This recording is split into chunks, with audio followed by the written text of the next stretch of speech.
Welcome to Trucking After Hours. My name is Sebastian. Today we are going to talk about the latest things that are happening in the industry, and I found some good starter trucks that I will share with you guys in a little bit. So I'm by myself today. Dominic's shopping for trucks and is not going to be joining me today. So I'm just going to hang out by myself and see if you guys have any questions. If you're buying trucks, if you're looking for a truck to become an owner operator, ask away. Let me know if there's anything I can help you with. You can also go join our free owner operator group at trucku.com.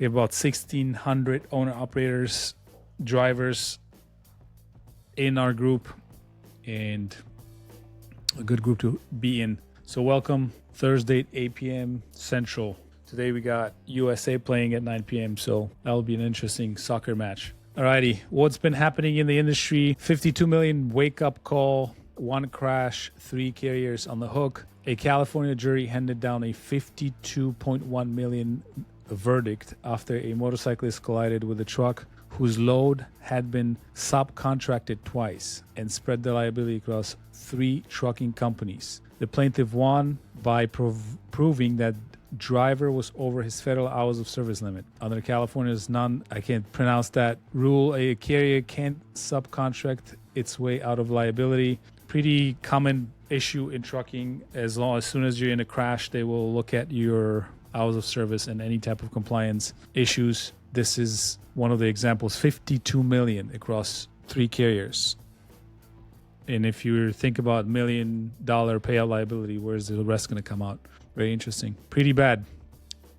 The broker liability dominoes are falling. Topic number 2 I found. C.H. Robinson is next. The ground under freight brokers is shifting. C.H. Robinson is now a defendant in a closely watched post-Montgomery broker liability case, testing how far liability spreads when a broker picks a carrier that crashes. Meanwhile, the Texas Supreme Court just took some air out of the parallel fight over shipper liability. Why is it important to us? When brokers get scared of liability, they get pickier about who they tender to. Their safety record, CSA, and authority age start mattering more at the load board. Clean operators win. It's been shifting, but it's pretty much what should be happening in the industry. And as a fleet owner, I can tell you this might seem like a straightforward answer, but actually it's extremely difficult in a dirty hard market to stay on top of maintenance, safety, and just driver compliance. So it is hard, and good carriers should be rewarded, and the chameleon carriers and fraudsters should be out of the market so the good carriers can prosper. What else do we have? Number 3, Amazon opened its LTL network to everybody. Amazon opened its less than truckload network to all businesses this week. FreightWave CEO Craig Fuller's read, the fastest way for Amazon to bolt on premium expedited tier is to buy a carrier already built for it and already up for auction. Amazon pushing deeper into open market LTL changes where freight lives and what it pays. Watch whether they become another race to the bottom shipper or a real option for the small carrier. I think it's going to be the first. Amazon rates pretty weak. I don't think LTL is going to be any different than what they're already doing. Welcome, guys. Thank you for tuning in.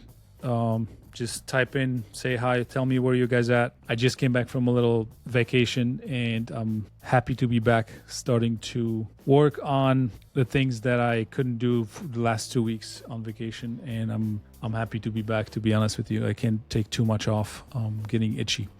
Number 4, Teamster versus UPS, the gig driver fight that should worry every owner operator. The Teamsters are filing grievances against UPS for allegedly funneling package delivery to Roadie, a subsidiary that runs on a cheaper gig drivers. Why is it important to us? When the biggest carrier in the country routes freight to gig drivers in their own cars to dodge labor costs, that's the same pressure that drags rates down on everybody.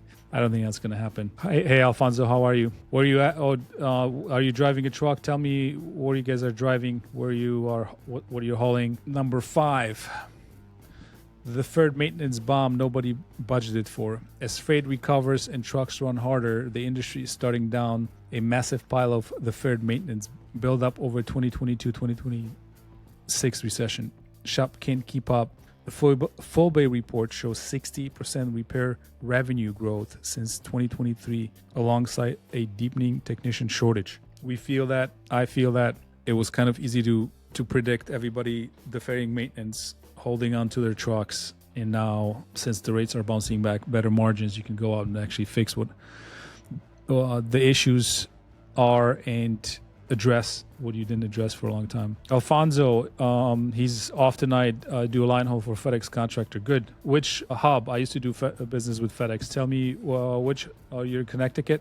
Yeah, that's a good gig. FedEx has a good independent contractor program. So yes, probably a good job. Are you local? Are you doing teams? What type of work are you doing, Alfonso? Why is the deferred maintenance bomb important to us? You skipped the in-frame and babied the clutch to survive. Now you're running more miles. Parts and labor are up, and the shop's booked 3 weeks out. Build reserve before a breakdown picks the timing for you. Yeah, for us, it's pretty much back up at shops. Shops will have a lot of business right now, and it will delay things, so more downtime. Stanford, Connecticut. Yeah, I got screwed over though. What happened? Tell me what happened. Why did you get screwed? What else do I have? Brokers want FMCSA to finally define a safe carrier. The Transportation Intermediaries Association is asking FMCSA to more clearly define safe carriers. And in the private sector, the new CAVRA standard is trying to bring order to carrier vetting. Safe today is a fuzzy mess of CSA scores that can be gamed. If the feds and brokers land on a real standard, it becomes the gate we clear to get tendered. Good if you're unclean, brutal if you scores are messy. Check your safety scores. It's always been a problem. Super vague. You can game the safety score, and actually the good carriers that are following sometimes are like, one example what always bothered me was warnings. Is you get a inspection and or ticket citation and it's a warning, you can't do anything about it, and it's gamed like that because it still hits the carrier. You get the points and you can't do anything about it. The marginal operators didn't quit. They moved to hotshot and auto transport. That's interesting. As enforcement tightened on long haul, the marginal operators didn't leave the business. They shifted into hotshot and auto transport, where the rigs are smaller, inspections fewer, and insurance cheaper. If you run hotshot or car hauling, the bad actors squeezed out of OTR are flooding your lane, bringing more scrutiny, rising insurance, and a reputation problem you didn't create. Interesting. I do know some owner-operators that actually went into hotshot, which is kind of crazy. Market's pretty good right now. And I did find some used trucks that I wanted to share with you guys that were pretty interesting deals from last week. I've been browsing. We have group members looking to buy trucks in our group, and there are always links, and you can find the links to the listings that I'm about to show you in our free group. So if you want to check out the listings that I'm going to talk about, just check it out in our one of our classrooms. There are links with good starter trucks. Alfonso, faulty equipment. I had a set of doubles hooked up, ready to go, and the pintle hook support released the dolly when it hit a pothole in the parking lot of my pickup spot. And the dolly lifted and slammed into my lead trailer. So they have me as inactive until they inspect the trailer. Interesting. Yeah, I pulled those doubles for a long time. Those are a mess. You have to be super careful, and sometimes they open up. You got to double, triple check everything because it is pretty high consequences if something goes wrong with it. Let me show you what I found on the internets as far as good deals. Righty, this is a pretty old 1999 freightliner FLD 120. They're asking $25,000. Cummins N14. It looks pretty well taken care of. It's a good starter truck. 10-speed manual.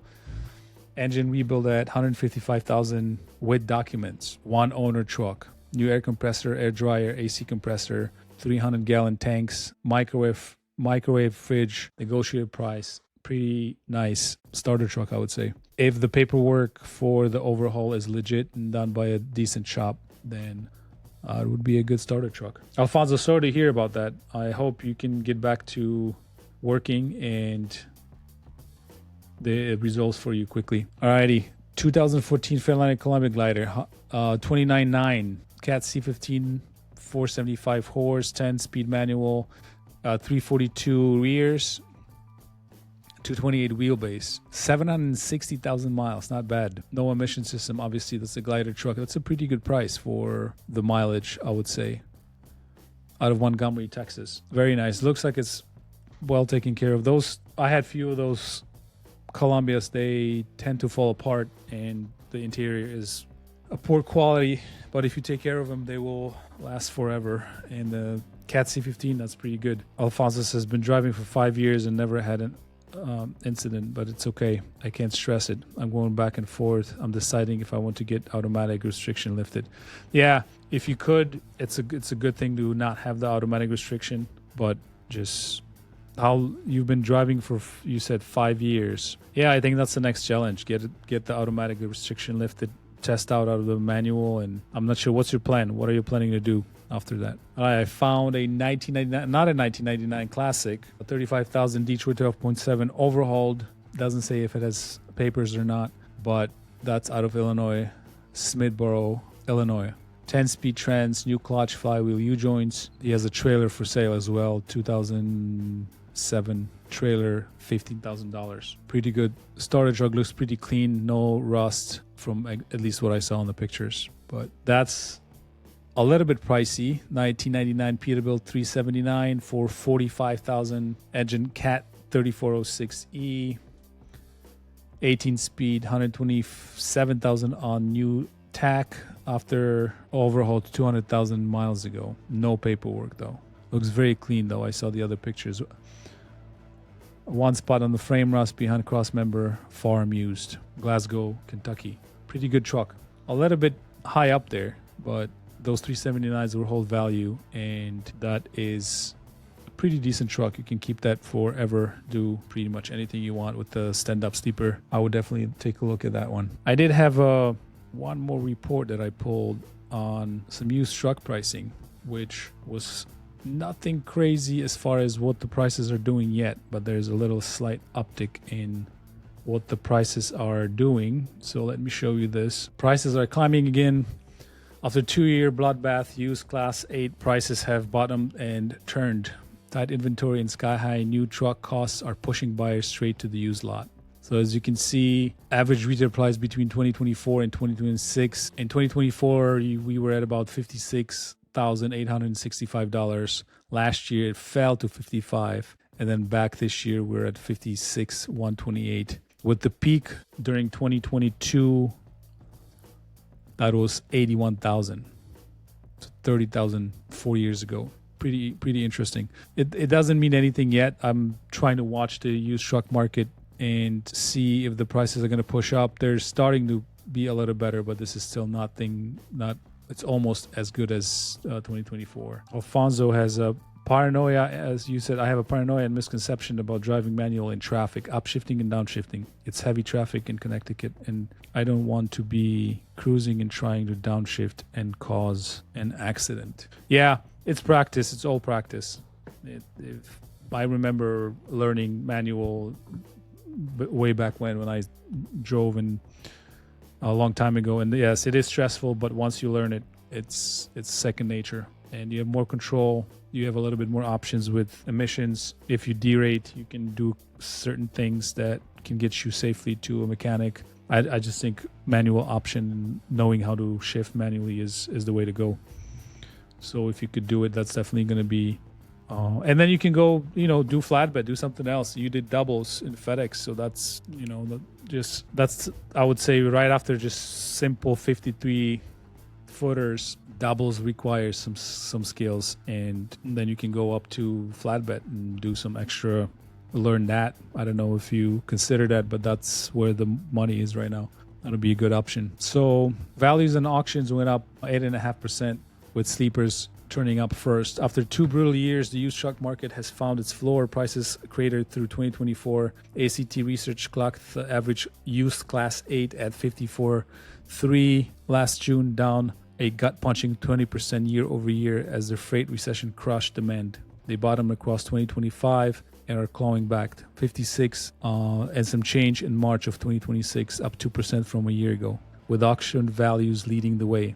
the fuel behind it. Inventory is bone dry, down more than 20% year over year, and new iron has gotten flat out expensive. Once you stack tariffs, the 12% federal excise tax, and EPA 2027 tech, a loaded new Class 8 can run past $238,000, sending buyers straight to used lot. If you're shopping, the bargain window is closing. If you're selling or trading, your truck is finally worth more than it was 6 months ago. Yeah, if you're thinking about a truck, don't buy anything without doing a lot of due diligence. There's a lot of used trucks with a lot of issues companies are dumping.